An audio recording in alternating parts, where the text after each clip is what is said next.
আজকে এই যে মা মেয়ে যে খুনের শিকার হয়েছে, আমি মনে করি এর জন্য এই মা নিজে দায়ী। এই মা নিজে দায়ী, কারণ তারা কোনো কিছু বুঝে না, শুনে না। হাজব্যান্ড যদি বারণ করে, হাজব্যান্ডের কথাও শুনতে রাজি না। আজকে যে মা মেয়ে দুইজন যে হত্যার শিকার হয়েছে, এটার কারণ কি জানেন? মাত্র 1.5 লক্ষ টাকা।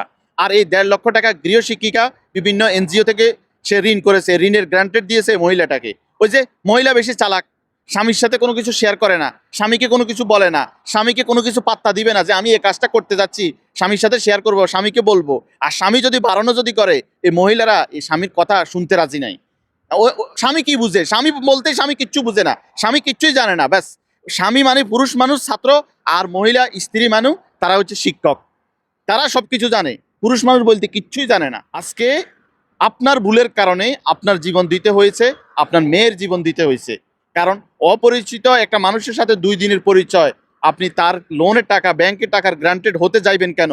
এটা তো প্রশ্নেই আসে না। এখানে আপনারও ভুল আছে। এই ঘটনা থেকে বাকি যারা আছে আপনারাও শিক্ষা গ্রহণ করবেন। আর কি শিক্ষা গ্রহণ করব? প্রতিটা দিন এক একটা করে ঘটনা ঘটেই যাচ্ছে। ঘটনা ঘটার পরে কি অন্যান্য মানুষেরা, এই যে ঘটনাগুলো হচ্ছে, নিউজগুলো আসছে, আসার পর থেকে আজ পর্যন্ত কেউ কি শিক্ষা গ্রহণ করে? কেউ শিক্ষা গ্রহণ করে না।